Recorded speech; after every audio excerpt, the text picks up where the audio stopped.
I know for me that it's extremely difficult sometimes to admit when I'm wrong, because naturally I'm a proud guy. I like to think I've got my stuff together and that I execute consistently well. But you know what happens? I am a human being and I make mistakes. This is Eric Anderton, and you're listening to Construction Genius, a leadership masterclass. Thomas Edison said that genius is 1% inspiration and 99% perspiration. If you're a construction leader, you know all about the perspiration, and this show is all about the 1% inspiration that you can add to your hard work to help you to improve your leadership. Welcome to Construction Genius, Episode 12, What Navy SEALs Can Teach Construction Leaders About Failure, Responsibility, and Recovery. It was blue on blue, I said to him. Blue on blue, friendly fire, fratricide, the worst thing that could happen. To be killed or wounded by the enemy in battle was bad enough. But to be accidentally killed or wounded by friendly fire because someone had screwed up was the most horrible fate. It was also a reality. I had heard the story of X-Ray Platoon from SEAL Team 1 in Vietnam. The squad split up on a night patrol in the jungle, lost their bearings, and when they bumped into each other again in the darkness, they mistook each other for enemy and opened up with gunfire. A ferocious firefight ensued, leaving one of their own dead and several wounded. That was the last X-Ray Platoon in the SEAL teams. Henceforth, the name was banished. It was a curse and a lesson.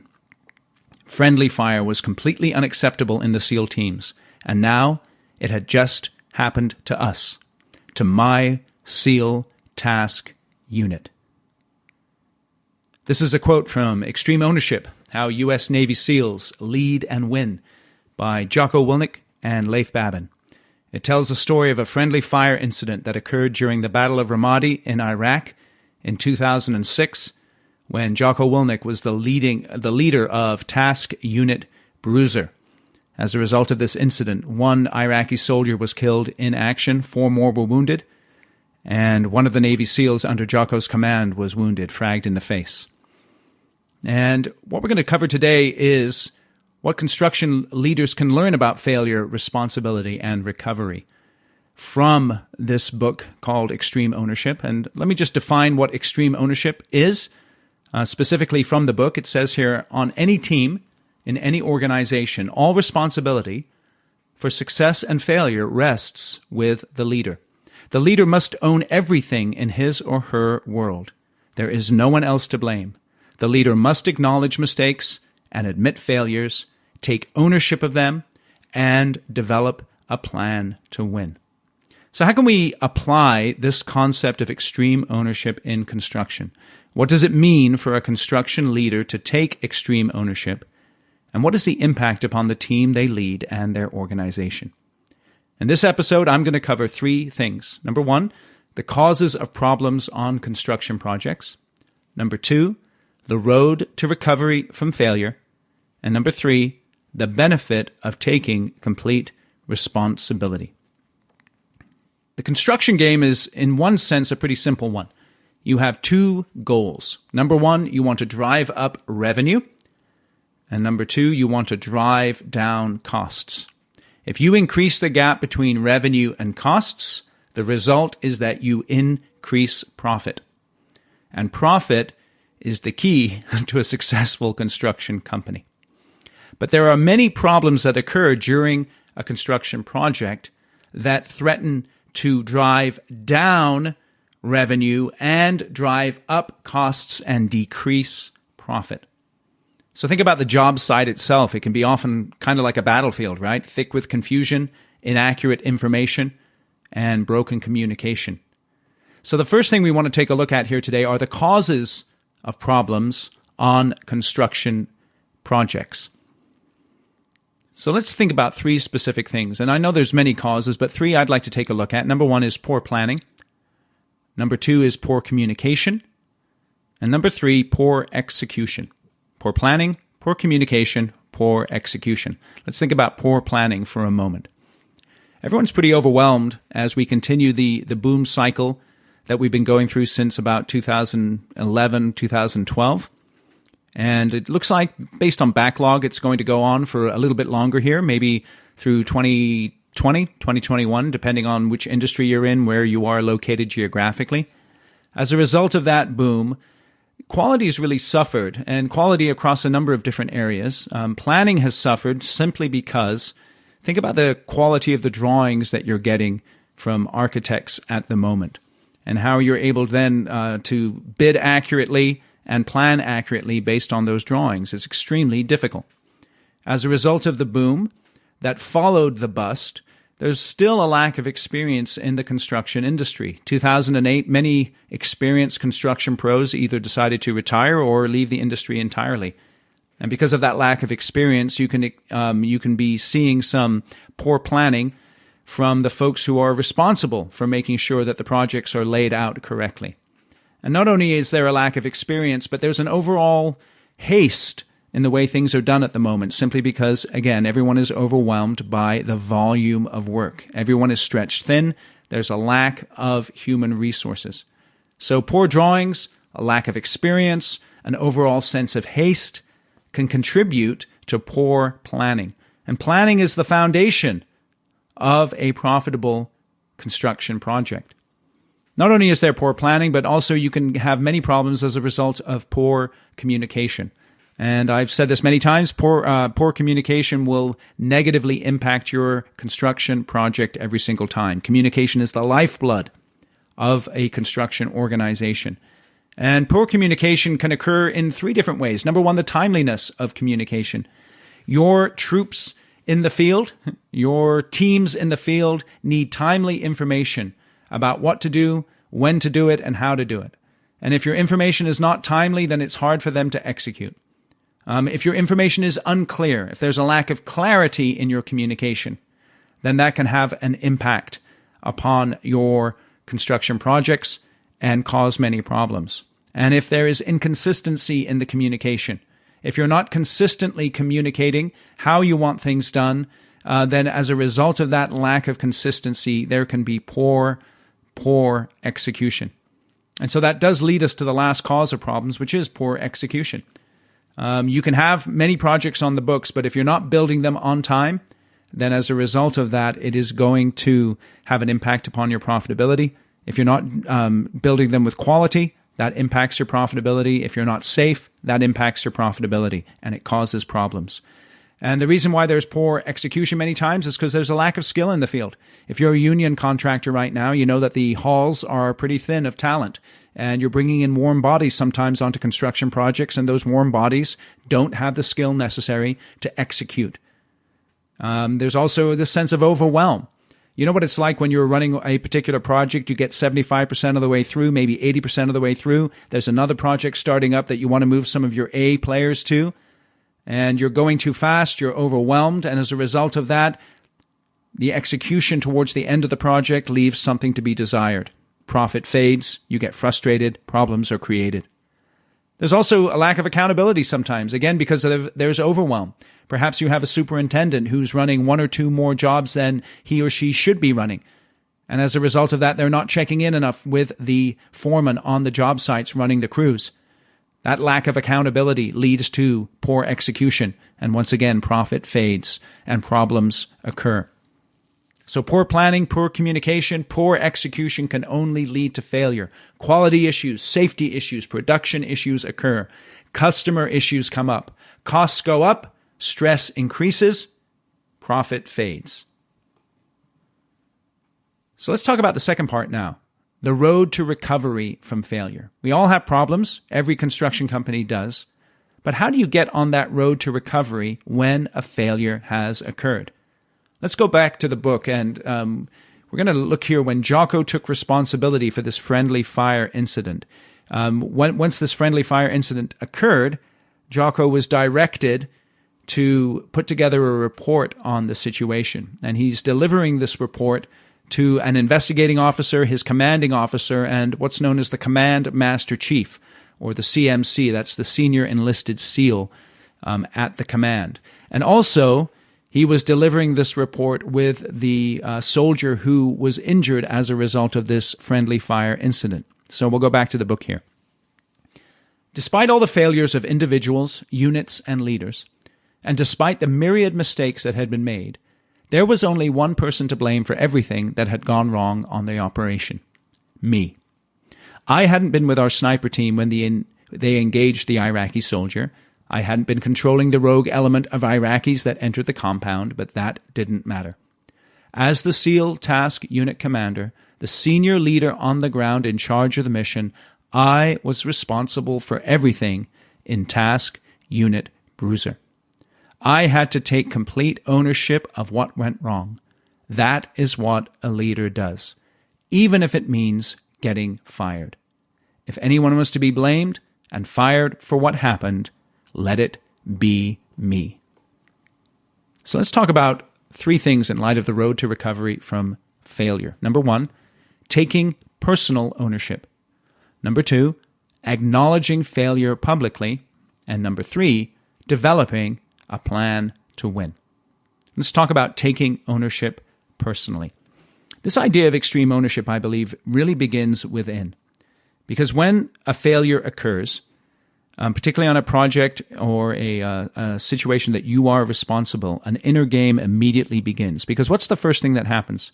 When failure occurs, you begin this dialogue inside your mind where you begin to want to pinpoint who is to blame. And along with that blame dialogue in your head are the emotions that come up, emotions of frustration, emotions of regret. You then have to fight the self-pity. And you must, during that inner dialogue, stop the tendency to shift blame, to be self-pitying, and to get enraged. You must stop it. You must get a control of yourself. And inside your own head, acknowledge to yourself that this is your project, your responsibility. You have complete ownership for that. So let's just go back to the book really quick in light of how Jocko describes as taking responsibility. This is from the book. You know whose fault this is? You know who gets all the blame for this? And here he is in front of the entire group, the commanding officer and all those guys and the guy who got injured. Back to the book. The entire group sat there in silence.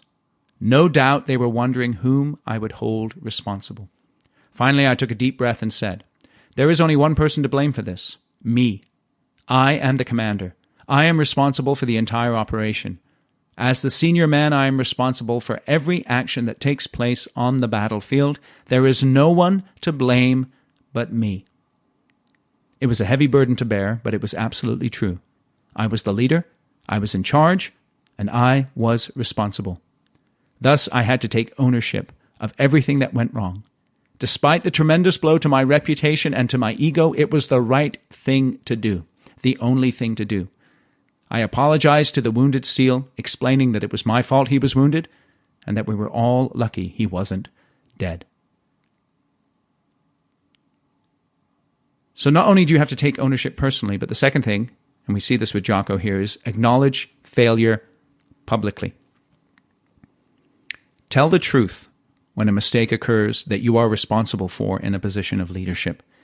If your people are smart, if they've been around for a while, everybody knows the truth. And they're only wondering who's going to get the blame.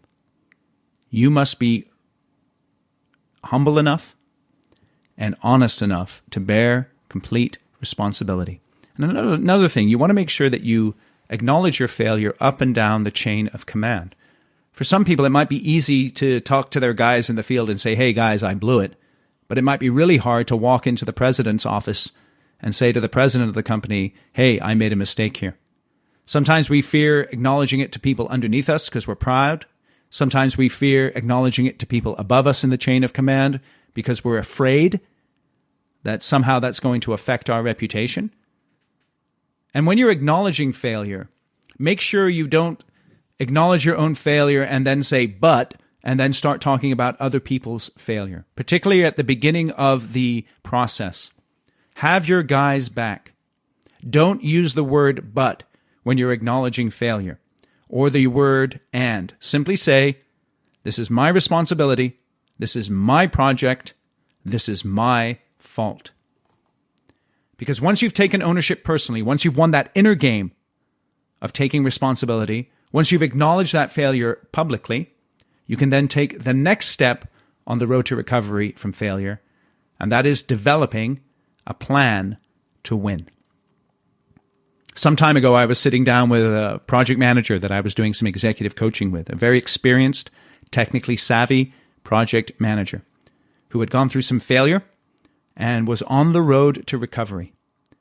And one of the ways that we focused in on that road to recovery was by taking a look at a project that he was working on, identifying where the project was in terms of the profit level, and where he wanted it to be in a number of months in terms of the profit level. The profit level was about 3 or 4 points off where he was at the moment, and he wanted to bring it up over a period of time.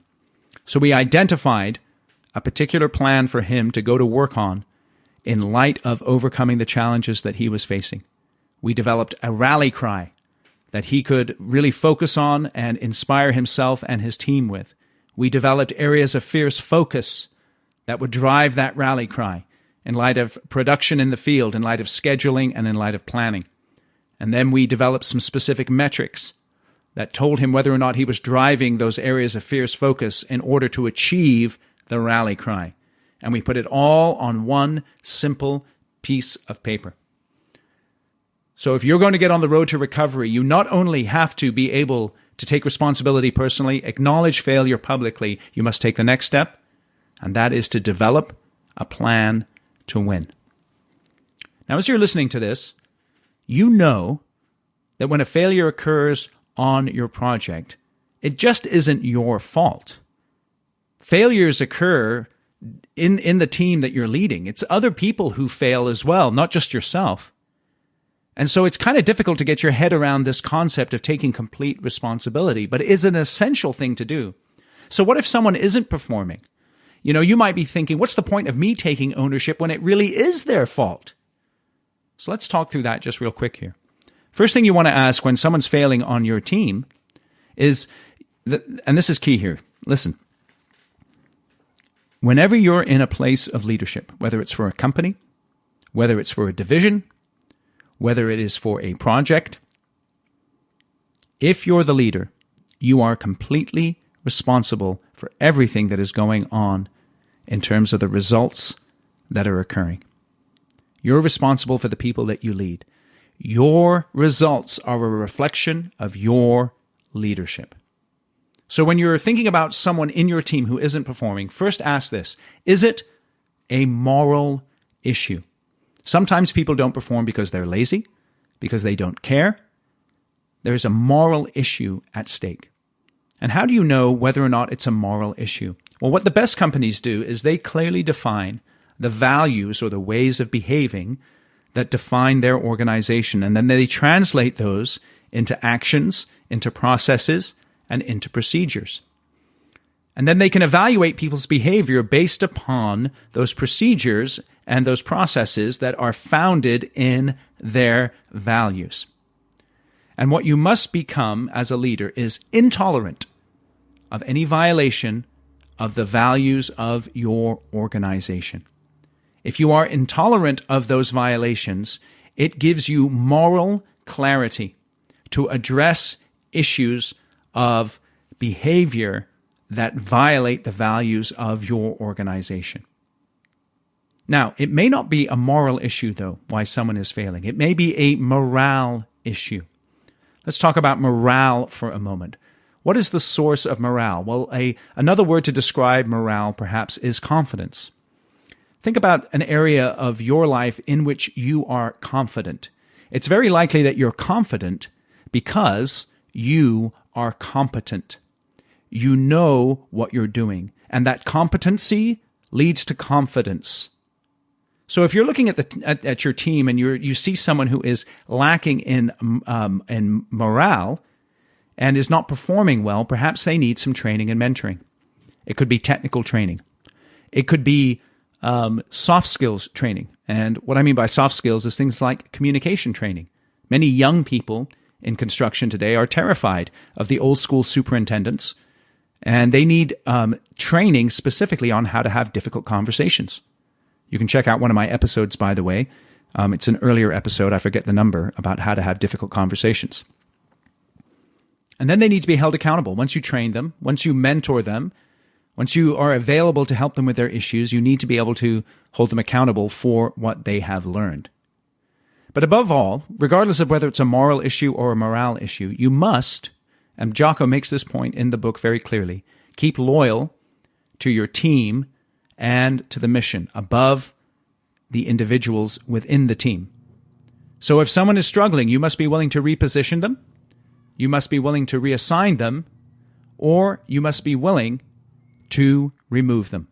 And when you're thinking about removing them, ask yourself this question. If they walked into my office today and announced that someone had recruited them away and they were going to go work for another company, let's say even your fiercest competitor, would you just shake hands with them and let them go?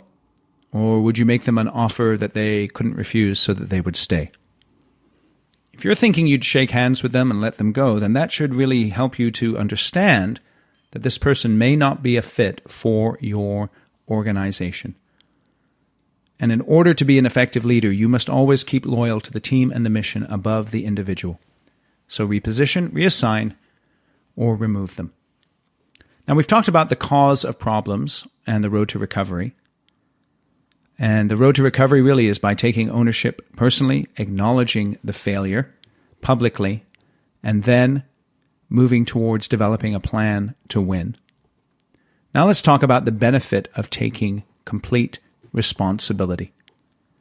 And there's 3 benefits. Number 1 is you gain respect from the people that you lead. Number 2 is you build trust. And number 3, you clear the path to deal with the issue head on. Let's talk about respect. I know for me that it's extremely difficult sometimes to admit when I'm wrong, because naturally I'm a proud guy. I like to think I've got my stuff together and that I execute consistently well. But you know what happens? I am a human being and I make mistakes. Sometimes I fail in my leadership role. And one of the secrets that I've learned, and I guess it's probably not a secret to some of you, but I know it was to me for a while. One of the secrets I learned was admitting my mistakes to the people that I lead. I was afraid to do that because if I did admit my mistakes, then I would forfeit my authority. But I found I was wrong as far as that was concerned. When I humbled myself, I actually built my reputation with them. I actually gained respect with my people because people understand. If they're honest people, they understand that we're all learning. We all have issues. We all have challenges. And if the leader is willing to admit those things, then it helps to gain the respect of the people that he or she leads. Number 2, you build trust. And let me tell you how you build trust. If you admit your mistakes and fix them, you give others permission to be open about their failures and mistakes as well. You create a safe space, one of those healthy safe spaces, where admitting mistakes does not mean that you're somehow going to be punished, but it means that you are able to admit those mistakes and then move towards fixing them. And I think it's really important. You know, when we admit mistakes, we hope for people to show us mercy and understanding.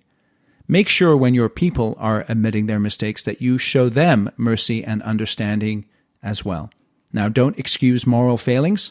Make sure that you're focused on fixing the problems, but create that environment of trust.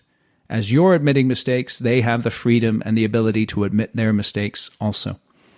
And so, once we have respect and trust in an organization, we then clear the path to deal with the issue head on. By admitting your mistakes, by building respect and trust, you create an energy to deal with the situation. Elephants in the room are identified. No one is sitting there thinking, yeah, but what about the real issue that hasn't been addressed? You bring that real issue to the front, you clear the path, and you create positive energy to deal with the situation head on. Now, as a leader, you have to be very aware that there's a danger with this idea of admitting mistakes. And I'll give you an illustration for that. I used to play a lot of basketball in the playground with friends. And I got to admit, I am a very bad basketball player. But sometimes I get lucky. And I was chucking up shots and a couple would go in. And you know what I'd start doing? I would keep chucking shots up. Now, my strength in basketball was not shooting. But when the shots started to go in, I thought it was. And I would keep shooting. And even when they stopped going in, I would keep shooting and keep shooting. And you know what I'd say every time I'd miss? My bad, my bad, my bad. I would admit my mistake, but I wouldn't change my behavior. And my friends would they get mad, right? They say, come on, Eric, stop chucking up shots, start rebounding, setting screens, and playing defense. So it wasn't enough for me just to say, my bad, my bad. I had to then change my behavior. I had to stop shooting and start rebounding, setting screens, and playing defense. And so as a leader, it's not enough for you to admit your mistakes, although it's very powerful to do that. You must then commit to changing your behavior or fixing the mistake as well. So let's go back to the book here in light of how Jocko moved forward in a positive way from the mistake that he made in Ramadi. A very senior and highly respected SEAL officer who before joining the Navy had been a U.S. Marine Corps platoon commander in Vietnam at the historic Battle of Hue City, came to visit our task unit shortly after the incident. He told me that many of the Marine casualties in Hue were friendly fire, part of the brutal reality of urban combat. He understood what we had experienced and just how easily it could happen. But while a blue-on-blue incident in an environment like Ramadi might be likely, if not expected, we vowed to never let it happen again. We analyzed what had happened and implemented the lessons learned. We revised our standard operating procedures and planning methodology to better mitigate risk. Let me just stop there. That sentence right there. We analyzed what happened. We implemented the lessons learned. We revised our standard operating procedures and planning methodology to better mitigate risk. Take that chunk and apply that in your construction company. Let's go back to the book. As a result of this tragic incident, we undoubtedly saved lives going forward. When I returned home from deployment, I took over Training Detachment 1, which managed all training for West Coast SEAL platoons and task units in preparation for combat deployments. I set up scenarios where blue-on-blue shootings were almost guaranteed to happen. When they did, we, the training cadre, explained how to avoid them. But more important, the commanders in training could learn what I had learned about leadership. While some commanders took full responsibility for blue-on-blue, others blamed their subordinates for simulated fratricide incidents in training.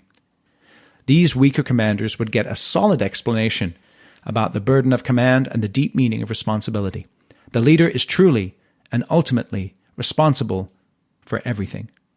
That is extreme ownership, the fundamental core of what constitutes an effective leader in the SEAL teams or in any leadership endeavor. So today on this episode, we talked about what Navy SEALs can teach construction leaders about failure, responsibility, and recovery. We dived into the causes of problems on construction projects. We talked about the road to recovery from failure. And we also covered the benefit of taking complete responsibility. So how can you get into action? Think for a moment. What are the problems that are currently plaguing you that you as a leader are responsible for? Are they project-based? Are they process-based? Are they people-based?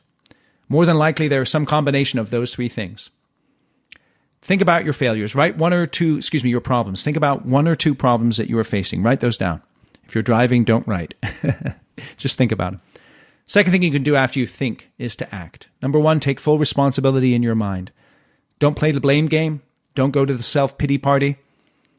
Just take responsibility. Understand that your company, your project is a direct reflection of the quality of your leadership. Then tell the truth to the people that you lead and to the people that you report to. Tell them the truth publicly, and if necessary, ask for help, either from your people in the field, in the office, or those that you report to. And finally, get into action. After you're thinking, after you've taken responsibility, get into action. Gather the team responsible for the project. Get their best ideas and build a simple action plan that you can begin to execute and get some positive movement going forward. And if you need help with this idea of gathering the team, getting ideas, and building an action plan, I have a resource for you that I think you will find extremely useful. Go to my website, ericanderton.com/K as in kangaroo, A as in apple, M as in Mary. That's the letters KAM. And download Kick-Ass Meetings. Kick-Ass Meetings is a short report describing a meeting framework that I've used with my clients in construction since 2004. And like the title suggests, it kicks ass. It will really help you to effectively address the problems that you face and solve those problems. So go to my website, ericanderton.com/KAM. Download that free resource. It's yours, and you can take that and use it in terms of running your problem-solving meetings. I really appreciate you listening to this podcast, and I'd really like to acknowledge Jocko and Leif and the work that they're doing with companies and with just people in our culture at the moment. Check out Jocko's podcast. It's an excellent podcast. Check out the book, Extreme Ownership, as well. And I think really what the whole idea of the book of Extreme Ownership is teaching us how to be adults in our leadership role, how to fight the fight against yourself and against the cultural trend that we have of irresponsibility and of blame shifting and of, basically low performance. I just really like that in construction, we fight against that, right? We want high performance. We want complete responsibility. We want to build companies that are that really have a positive impact in our culture. So thank you for listening to this episode. If you like the episode, please go out to iTunes or wherever you get your podcasts. Give us a review there. And feel free to contact with me on LinkedIn. I'm all over LinkedIn. And also on my website. Check that out there for other resources that you may find useful. My name again, Eric Anderton. And as you're driving around today, going out to job sites, remember, take complete responsibility. As you do that as a leader, it gives other people permission to take responsibility. Attack your problems head on. Don't excuse yourself. Don't blame others. Don't pity yourself. But simply take responsibility, attack your issues, and let's go out there and build some profitable projects. Thanks for listening today. Thank you for listening to this episode of Construction Genius. Hope you found that 1% of inspiration to help you in the next few days. If you like the show, please give us a 5-star review on iTunes, share it with other construction leaders who you think would benefit, and always remember that the show is brought to you by Kick-Ass Meetings. I've been working with construction leaders since 2004, teaching them how to run extremely effective problem-solving meetings that gets their people collaborating, taps into their creativity, and to get yourself a free copy of the Kick-Ass Meeting Report, go to www.ericanderton.com/kickassmeetings. Grab yourself that free report, read it, use it in your business. You'll find it extremely useful. And thanks again for listening.